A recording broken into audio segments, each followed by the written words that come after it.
Good afternoon, everyone.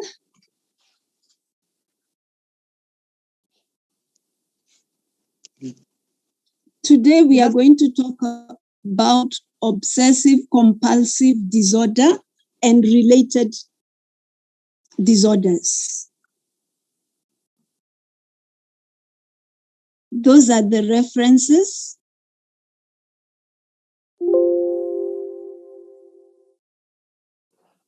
Again, this is a very important topic because it's a common illness and associated with so much distress and disability. It has also been an area of lots of research until a few years ago. This condition was classified as an anxiety disorder.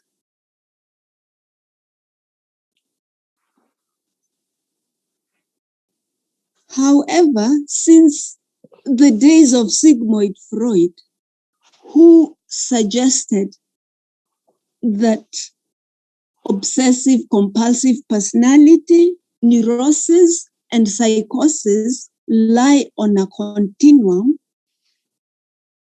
there's been lots of research about that. And as per the latest finding in DSM-5, for the first time, obsessive compulsive disorder is in a separate chapter, the chapter of obsessive compulsive and related disorders.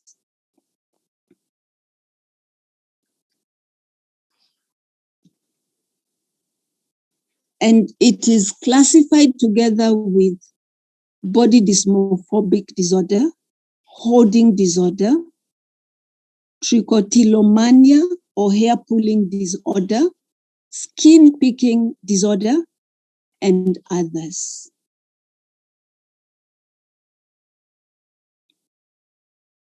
So that's the list of the obsessive compulsive related disorders in the DSM-5. There are 9 of them. There are some new disorders that just were cropped up in DSM-5, like the skin picking disorder and the substance and medication induced obsessive compulsive related disorder. Also the one induced by other medical conditions. Then there is the specific and unspecific obsessive compulsive disorders. So it turns out OCD is not really an anxiety disorder, although it causes a lot of anxiety. It's linked to the other obsessive compulsive related disorders by the core symptoms, phenomenological and neurobiological similarities. So for the core symptoms, all the obsessive compulsive related disorders have the same core symptoms. They all share anxiety, fear coupled with worry, a clinical feature that is characterized as obsessions and compulsions. All these disorders are also characterized by a very high rate of comorbidity, and additionally, they share similar treatment response, similar familial and genetic factors, as well as similar neurotransmitter and neuropsychiatry, neuropsych circuits aspects. even though anxiety remains a key feature in these obsessive compulsive related disorders, the glaring findings on the role of the amygdala, the links to the fear circuits, as well as other structural and functional abnormalities of the corticostriatal pathways in all these obsessive compulsive related disorder, leave no doubt that they are neurologically based and their manifestations are really neurological. So what we are saying, they are not really psychological disorders. However, since we still don't have that neurological test we can do, we are still stuck with them. But they have been teased out of the anxiety disorders because of clearer getting neurological, biological basis. So they have this distinct psycho, but also biological underpinnings, and therefore require different treatment strategies from the anxiety disorders. Although these disorders have lots of similarities, they are also disorders on their own, because each one of them has its own unique features and differs from the others. So they differ, one, in insight, the magnitude of being aware of the nature of their problems. So characteristically, the people with body dysmorphic disorder and those with hoarding disorders are characterized by poorer insight and therefore poorer motivation for treatment. The other characteristic difference is in the nature of their dysfunctional beliefs. The nature or types of dysfunctional beliefs again differs amongst the various obsessive compulsive related disorders. OCD is characterized by irrational beliefs. It is irrational to believe you'll get sick every time you touch a doorknob unless you immediately wash your hands. Okay, this is very interesting in that now we are in the era of a pandemic, and it might not be that irrational as far as that is concerned. So again, it's on a continuum. But generally, OCD is characterized by irrational beliefs of that nature. In contrast, in hoarding and body dysmorphic disorders, these beliefs are distorted beliefs. Unlike irrational beliefs that cannot factually be supported, distorted beliefs have a rational basis, but then gets distorted grossly. For example, consider in body dysmorphic disorder, it's perfectly sensible and rational to believe that one's personal appearance is important. That is rational. However, it is a distortion of that rational belief about personal appearance being important if one believes their entire value and worth is determined by some small flaw, defect, or difference.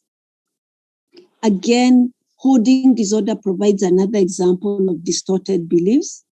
While it's fine not to waste so that you don't want, and it's valuable to be thrifty and to avoid waste. However, it's a distortion of that belief to believe everything has equal value and nothing should ever be discarded. Let us now look at the phenomenology of these disorders. Obsessive compulsive related disorders are characterized by similar clinical feature of 1, obsessions, and 2, compulsions. Let us define these terms a bit more. Obsessions are defined as persistent, intrusive thoughts, ideas, images, impulses, or doubts that the individual experiences as unwanted, unacceptable, or senseless. Additionally, these intrusive thoughts, ideas, images, impulses, or doubts evoke subjective distress. The person experiences distressing fear, doubt, anxiety concerning the possibility or uncertainty of negative consequences, like going to hell or becoming ill. Also, these persistent intrusive thoughts, ideas, images, impulses, or doubts are simply not everyday worries about topics such as work, health, relationships, or finances. Obsession themes include germs, contamination, and illness. For a while, almost the whole world is there a bit. Other themes include responsibility for causing or failing to prevent harm, disasters, mistakes, bad luck. Another theme is sex and morality. Then there's religion. Then there's violence. And finally, a theme of symmetry, order, and exactness.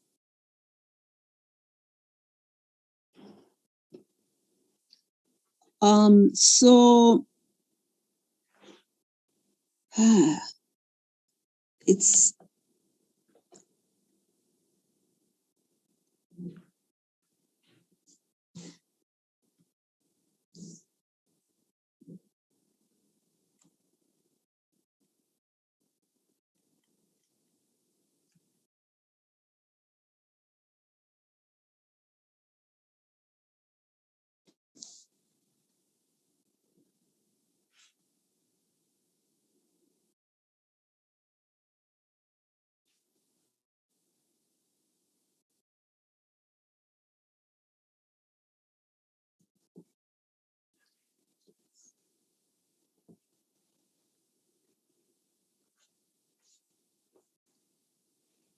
so these obsessions can be overt or covert. So they can be observable behaviors, or they can be mental rituals that cannot be observed, such as praying, counting, and all this happen in response to obsession and according to rules that must be applied rigidly. DSM-5 defines compulsions. Okay, sorry. I think we finished the obsessions and now we are in compulsions.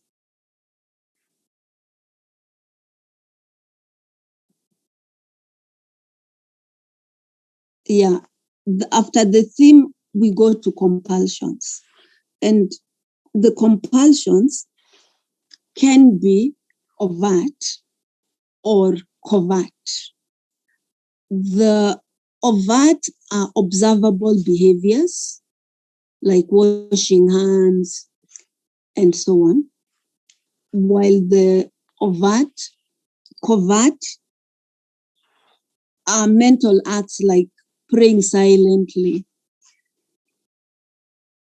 and so on. So the rituals in these obsessive compulsive related disorders should not be confused with tics or perseverative behaviors as in autism spectrum disorder, nor are they pointless actions. In obsessive compulsive related disorders, rituals are deliberate behaviors performed with the aim of reducing obsessional anxiety, with the aim to reassure oneself that nothing bad has happened. Compulsion, compulsive rituals, avoidance and neutralizing rituals like touch wood are anxiety reduction strategies to reduce anxiety associated with the person's obsessions.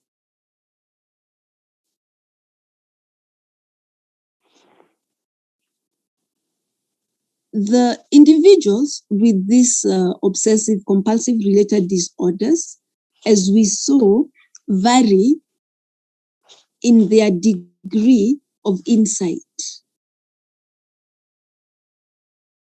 To different extents, they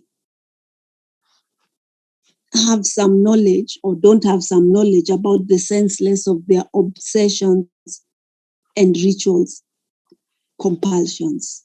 So DSM-5 has a specifier of insight, and the insight can either be good or fair, or poor, or absent, or even delusional. So the insight is classified into those three groups. For the obsessive compulsive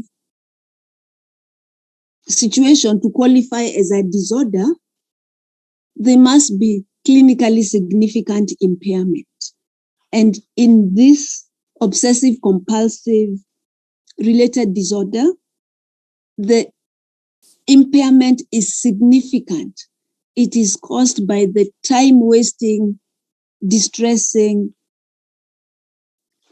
obsessive compulsive symptoms. They are performed over and over for several hours daily. While patients typically recognize the excessiveness of their symptoms, as we noted above, the range of insight varies from good, fair, poor, absent, to delusional types.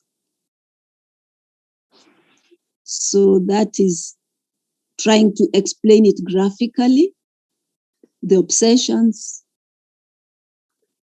recurrent, intrusive, distressing thoughts, images, impulses, urges, or doubts. They are irrational, absurd. What we had was irrational and distorted.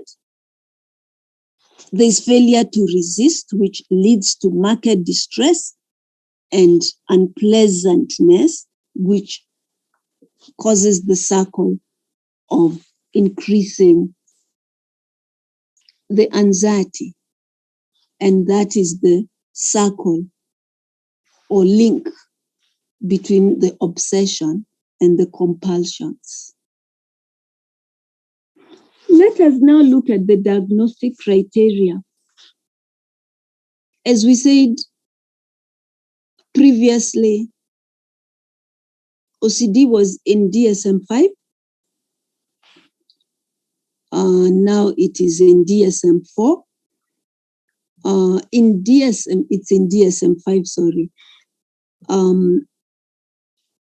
The definition criteria still requires the patient must have obsessions. You must elicit obsession for somebody to be diagnosed with an obsessive compulsive related disorder. And while in DSM-4, you needed 2 criteria. The first one being recurrent persistent thoughts, urges, images, or doubts, which are experienced, and they are intrusive, unwanted, and cause marked anxiety or distress. That first criteria has been retained. However, that the thoughts are not simply excessive worries about real life problems. That criteria has been dropped, which is relevant because if people in this pandemic era are having this, even though a pandemic is ongoing, then they can still be classified as having the OCRDs. The other criteria, a person attempts to ignore or suppress such thought, has been retained as in DSM-4. However, the criteria that the person recognizes, the impulses are their own, has been dropped. And that's where now you have to specify about the insight. So in DSM-4, we had 4 criteria. In DSM-5, we have 5 criteria. The criteria of insight and the criteria of the worries not being just simply excessive worries or real life, those 2 have been dropped. In DSM-4 and DSM-5, the criteria for compulsions is the same, and you must elicit compulsions as well as obsessive for somebody to qualify for these OCRDs.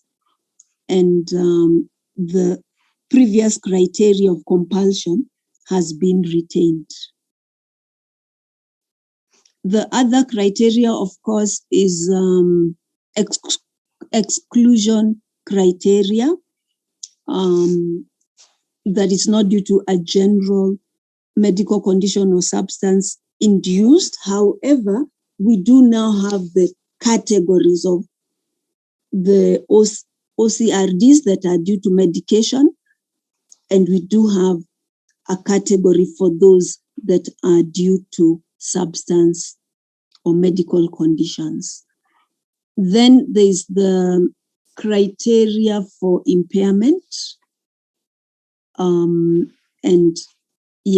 They must engage in these obsessions, compulsions for more than 1 hour per day. We've already looked at the specifiers of insight.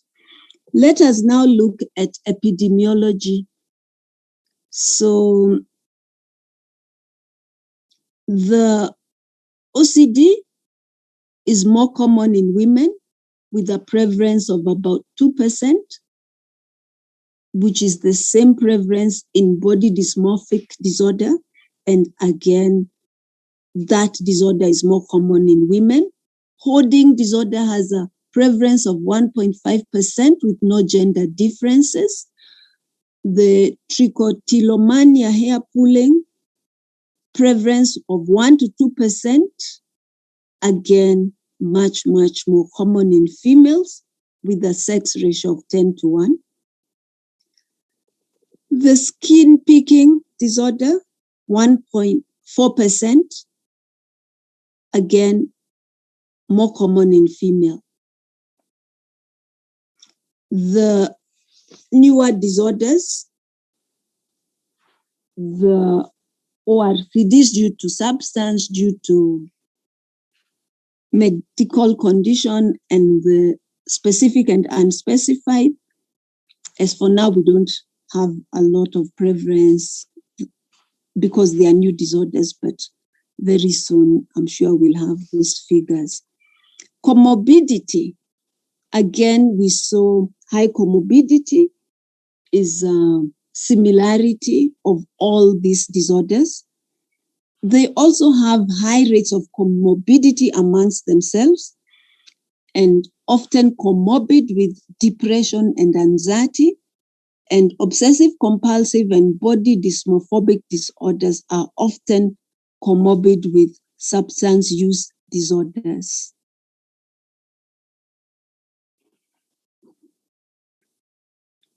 As we pointed out at the beginning, biological, etiological factors are key for these disorders.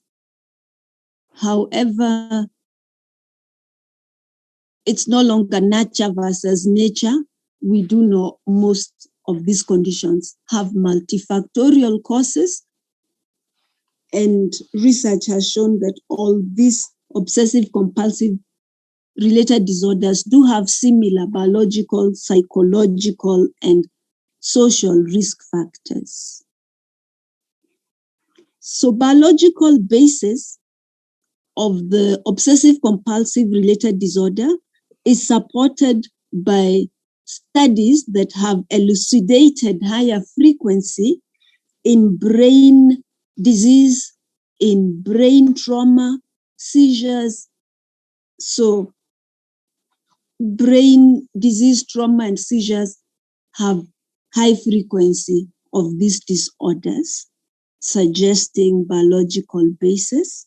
Again, the studies have shown higher concordance rates amongst monozygotic rather than dizygotic twins.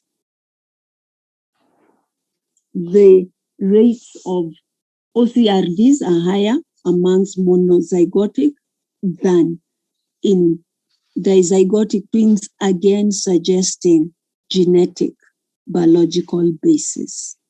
Studies also demonstrate abnormal brain functioning, especially overactivity in the basal ganglia and in the cingulate gyrus limbic system.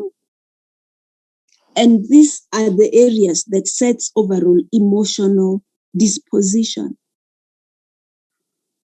And brain serotonin and dopamine abnormalities are highly implicated. Basal ganglia overactivity is associated with physical sensation of anxiety, avoidance tendencies, and tics.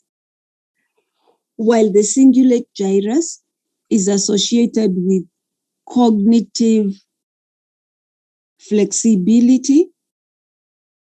So when it's abnormal, when it's overactive, it's associated with more inflexibility, as is seen in the obsession and compulsions. And these people are also characterized by executive functioning dysfunction as well. So they have issues with executive functions. So behavioral models suggest that the obsession and compulsions are produced by conditioning, both classic and operant conditioning.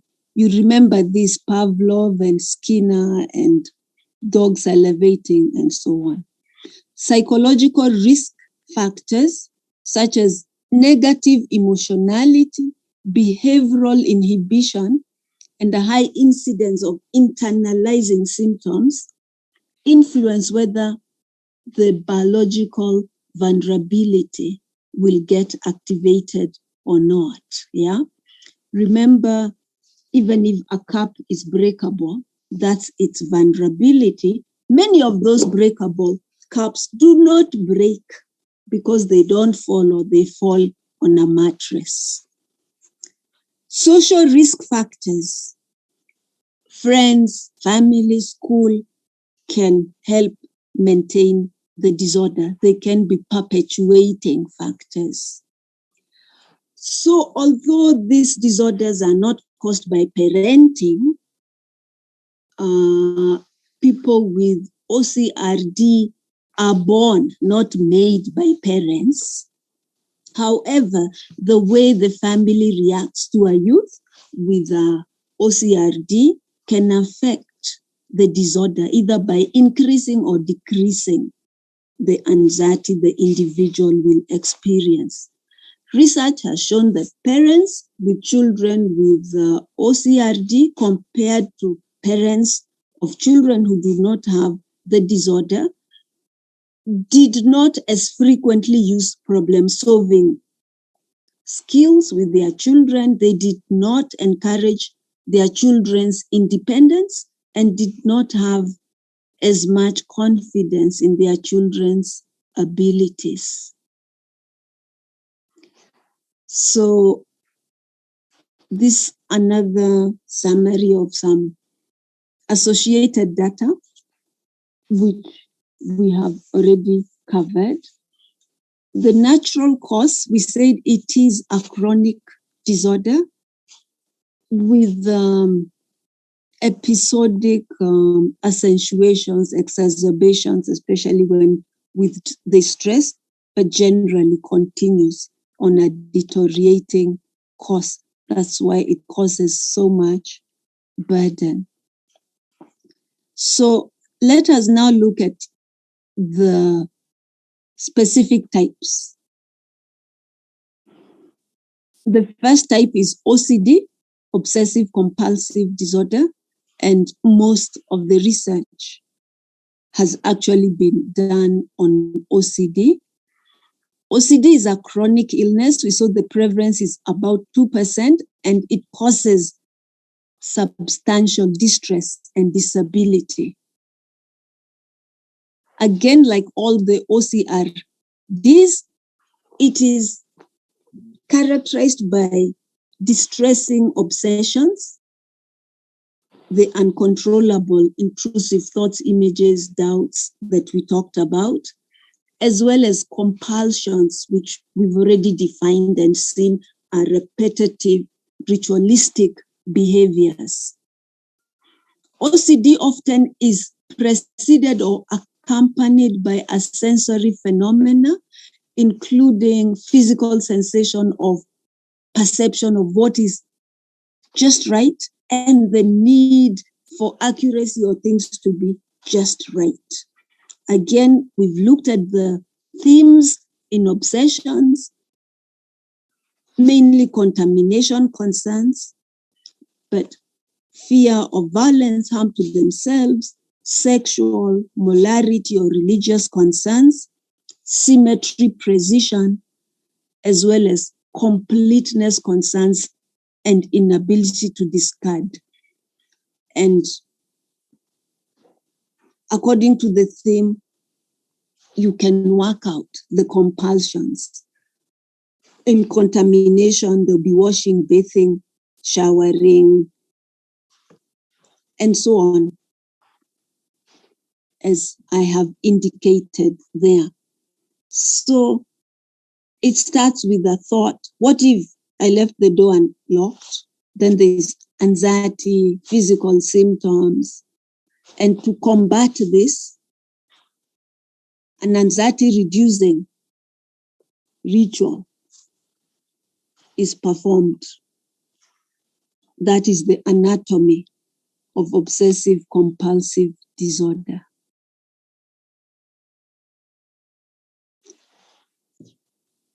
So, like other psychiatric disorders and medical disorders, we need to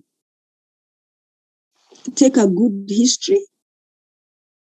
We need to take a history of complaints of developmental, medical, family history, psychosocial functioning evaluation in multiple domains, and history of current and past symptoms, so as to elicit these obsessions and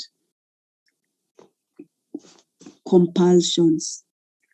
The first challenge in diagnosing OCD is distinguishing it from normal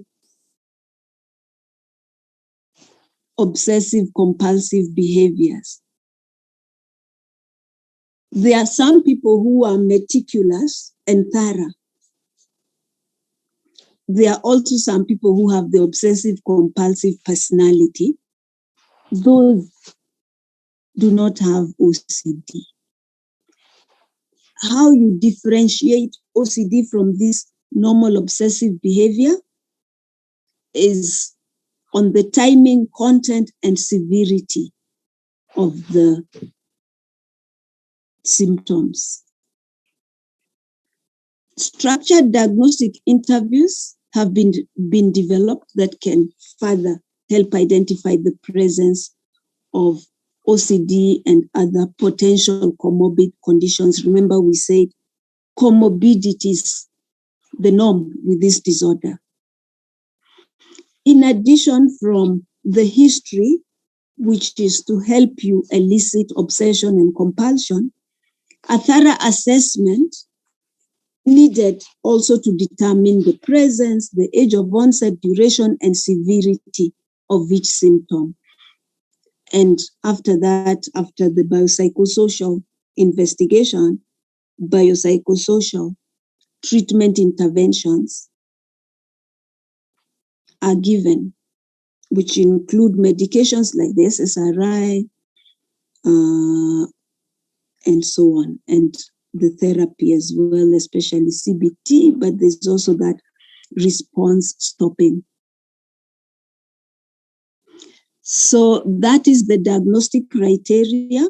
We've already gone through it, but you will have it so that you can look at it.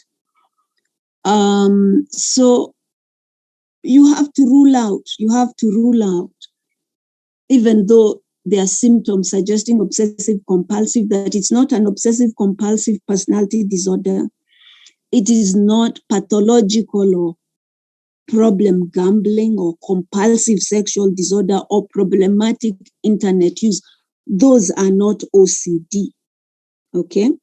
Even being a meticulous professional or student, again, is not OCD. Common comorbidity are anxiety disorder, which do occur in 76% of people with OCD. Depression and bipolar disorder are also common. Tics disorders, comorbidity is common. In fact, in children, a common triad is OCD, tic disorder, and ADHD. And ODD is also comorbidity, as well as major psychiatric disorders such as schizophrenia, somatoform learning, and even eating disorders. And differential diagnosis of OCD will include obsessive compulsive personality disorder, psychotic disorder, tics, eating disorder, depression, and so forth. The next disorder is the body dysmorphobic disorder, is the hoarding disorder first. Hoarding disorder. Then after, hoarding disorder is a new disorder. It wasn't there before in DSM-4. It used to be thought it's part of OCD, but now there are sufficient reasons to put it on its own category, and you have to differentiate it from collectors. There are some people who collect things, but the collectors are proud of their possessions. They display them with joy, but hoarders are embarrassed about their possessions and they feel uncomfortable. It's not very common, but I have one patient. Her house up to everywhere was filled with those clothes. And once in a while, the family have to go and help her get rid of some of these things. Body dysmorphobia disorder, again, previously a somatoform disorder, now falls in this category. Males and females are equally affected. Median onset age is 15 years. And in this disorder, you need to rule out eating disorders, you need to rule out OCD, social anxiety, and it's often comorbid with substance use disorder. There's a subtype that is called muscle dysmorphia, common especially in the men, where they might feel they are not muscular enough. Then there's the trichotillomania, the hair pulling, and there are two types of this disorder. There's one where it's like an automatic pulling, which occurs largely outside the individual's awareness, but then there's the focused pulling, which is more of an OCRD because it is the one that is more of a deliberate response to a nudge to reduce anxiety. Okay, so again, I have summarized for you the key features of those 5 major obsessive compulsive related disorders. So you will look at that.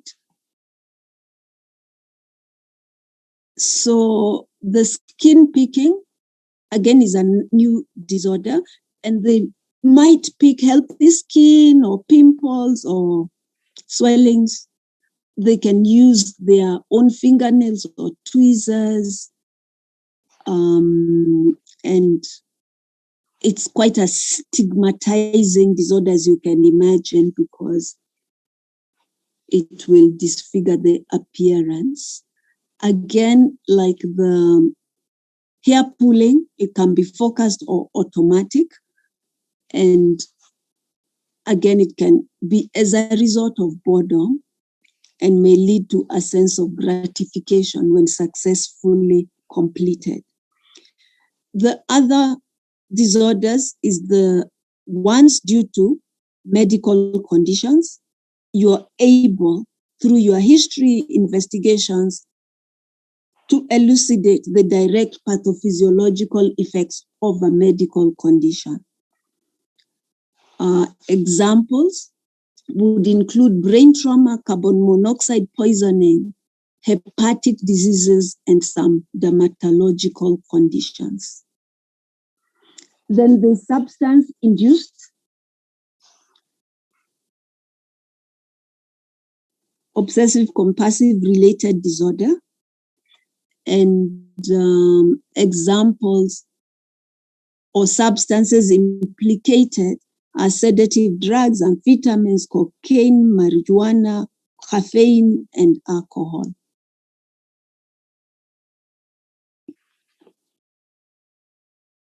So then there are the unspecified and specified obsessive compulsive related disorder. In the unspecified, there are symptoms characteristic of an obsessive compulsive related disorder, and these are disorder because those symptoms are causing clinically significant distress or impairment. However, they don't meet the criteria of those other 7 major obsessive compulsive related disorders that we've talked about. In the specified obsessive compulsive related disorder, they are not as severe as the others. However, like if it's the body dysmorphic-like disorder, it will happen without repetitive behavior. Again, another type would be like the body dysmorphobic-like, but in this case, there are actual flaws. Another interesting one is obsessional jealousy.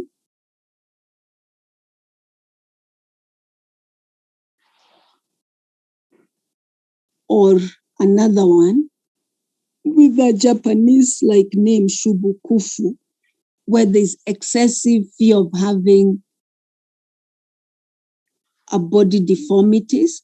So these specific ones really are like syndromes that have been described in different cultures.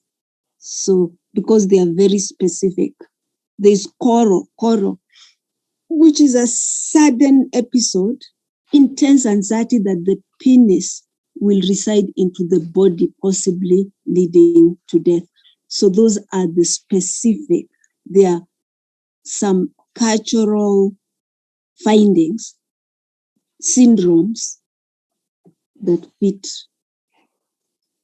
in the OCRD disorders. So these are the differential diagnosis of the ORCDs. You have to rule out obsessive compulsive personality disorder, mood disorders including depression and bipolar, generalized anxiety and social anxiety, eating disorders, Tourette's, and autism spectrum disorder. We've already talked about the nature of the cause. Management, generally, as a group of the ORCDs. So you start off by evaluation. So we've already mentioned this. You will do your comprehensive history as usual, elicit presenting complaints, the HPI, and elicit the onset, development, frequency, and duration and severity of whatever obsessive compulsive related disorder symptoms that you have elicited, and also look for exacerbating factors, which could be family stressors like moving to a new home, school stressors, a physical illness, and also inquire about the impact and do psychiatric review for comorbidities such as ADHD, eating disorders, somatoform, anxiety and mood disorders, as well as substance use disorder. Your comprehensive history will also look for medical history so that you can pick comorbidity or classify the disorder as a medical illness induced, and also psychiatric history and family psychiatric history, as well as social developmental history, substance history, medication, allergies, and so on. You need to conduct a good physical examination, as this can reveal eczema due to excessive washing, hair loss due to hair pulling or skin picking disorders. You then also need to do mental state examination to check for comorbidity impact and to rule outs. So after history, physical examination, and mental state examination, you go to biopsychosocial investigations. So there is no diagnostic physical test.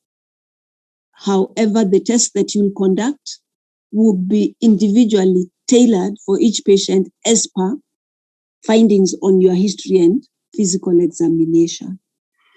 You also do need psychosocial investigations like further collaborative history, home and school work visits, and you can also use rating scales.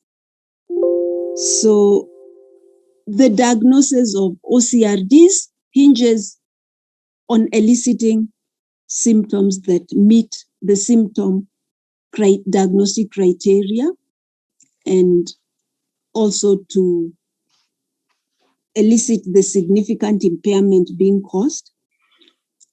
In addition, you have to assess for comorbidities, medication or substance intake, and their impact. If left untreated, these disorders become chronic, and as we saw, with some exacerbation, but a continuous deteriorating course. They cause substantial subjective distress and psychosocial impairment. Treatment significantly contributes to alleviating these symptoms and hence improving quality of life. Treatment aims to reduce the symptoms and reduce the impact of the symptoms and therefore improve quality of life. The mainstay treatment of these obsessive compulsive related disorders is psychoeducation and family interventions, psychotherapy, in particular cognitive behavioral therapy, as well as exposure response prevention. Medications, especially serotogenic antidepressant medications, SSRI and imipramine, imipramine, not imipramine, and sometimes in extremely refractory cases, neurosurgery has helped.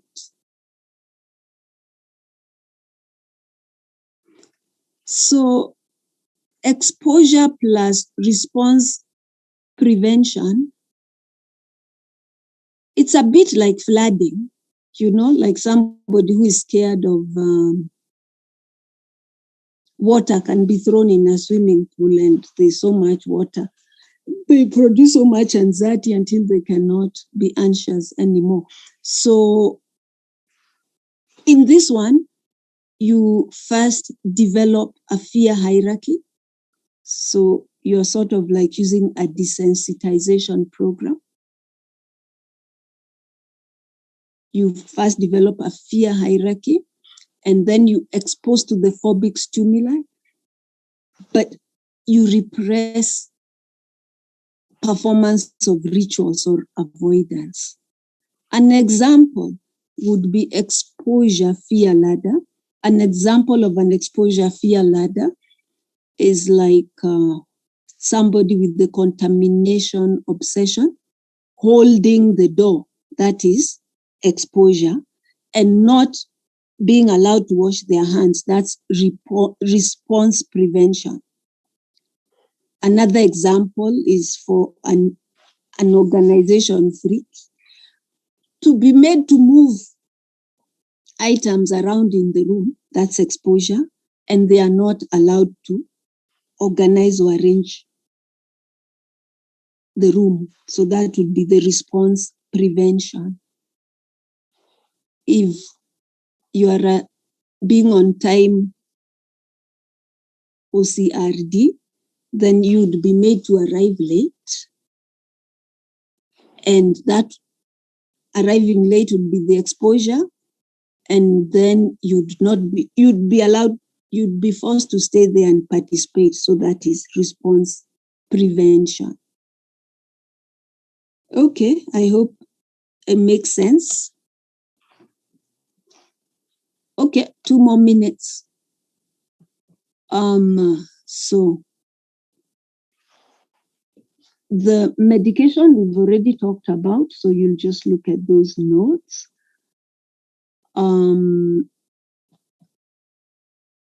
Prognosis, as usual, child onset is a bad prognosis because it means it has been there for long. Severity and needing hospitalization, delusional beliefs, and presence of a personality disorder, those would indicate poor prognosis, while good prognosis is good social, occupational functioning, presence of a precipitating event, and if the symptoms occur on an episodic,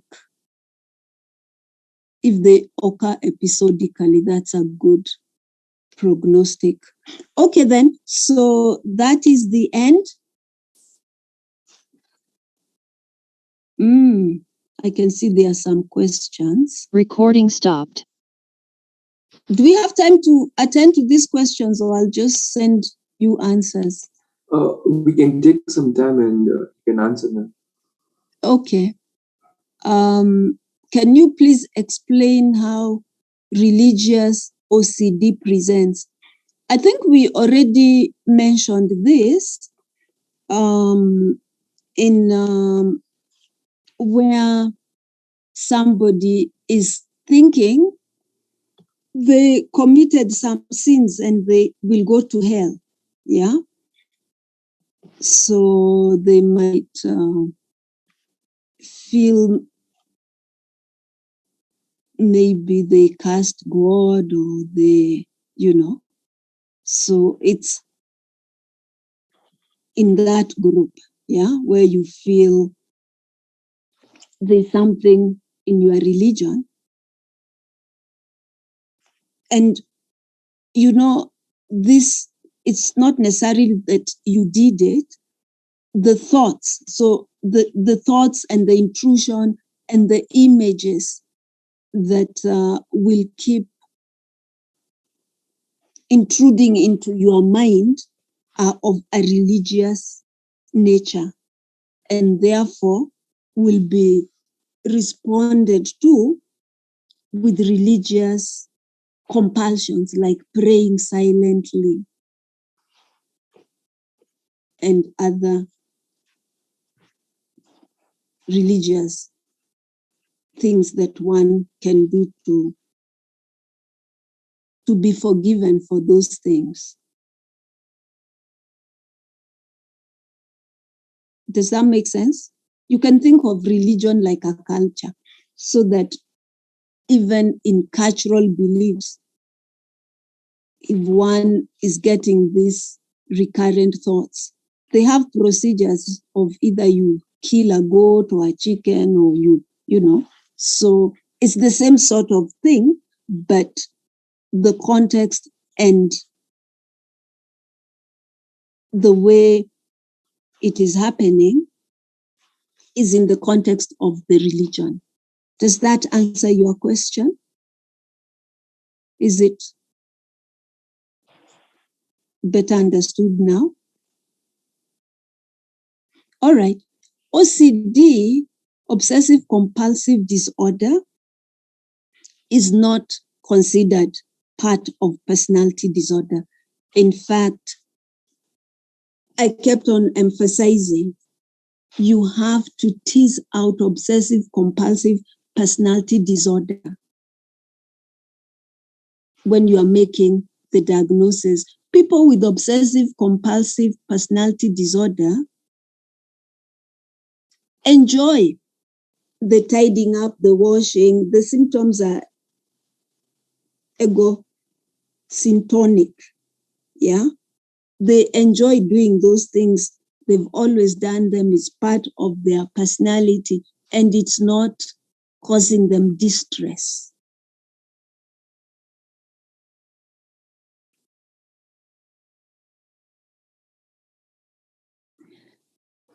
For phobias, you don't really use response prevention. You use exposure. For phobias, you use exposure. It's called systematic desensitization. So you make a fear hierarchy of the phobia. Like if the phobia is of a snake, they can have a small picture of a snake, a bigger picture of a snake, a bigger picture, plastic snakes and real snakes, yeah? Then you make that ladder. The next thing you do is you train the person in anxiety-reducing skills like diaphragmatic breathing or progressive muscular relaxation. Then when you expose them to the farthest item on your fear ladder, they use these skills to relax. And once they are able to deal with that, they go to class 2 and so on until they graduate. So it's a bit different in that although there is exposure, the response is not prevented because it's automatic, cannot be prevented. Instead, they are progressively taught how to relax despite having the exposure. So it's systematic desensitization therapy. Is that clear? Yeah. Has that answered?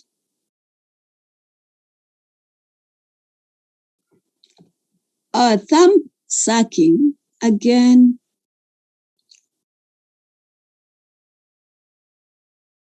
is in a continuum. Depending on the age, where it's being done, the degree, the impact, it can be considered to range from normal variation to a symptom indicating some emotional disturbance.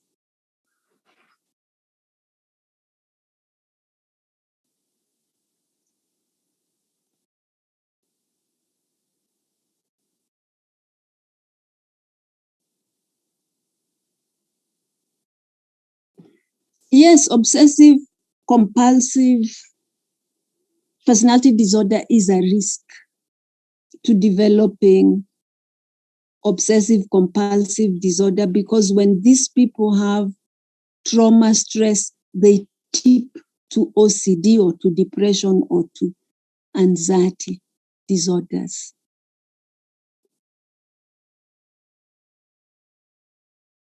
What's the difference between perpetuating and prognostic factors? Prognostic factors are like the total outcome. So prognostic factors can be good or bad. Perpetuating factors are grouped together with predisposing, precipitating, and preventive factors. So the perpetuating are the ones that are maintaining the condition.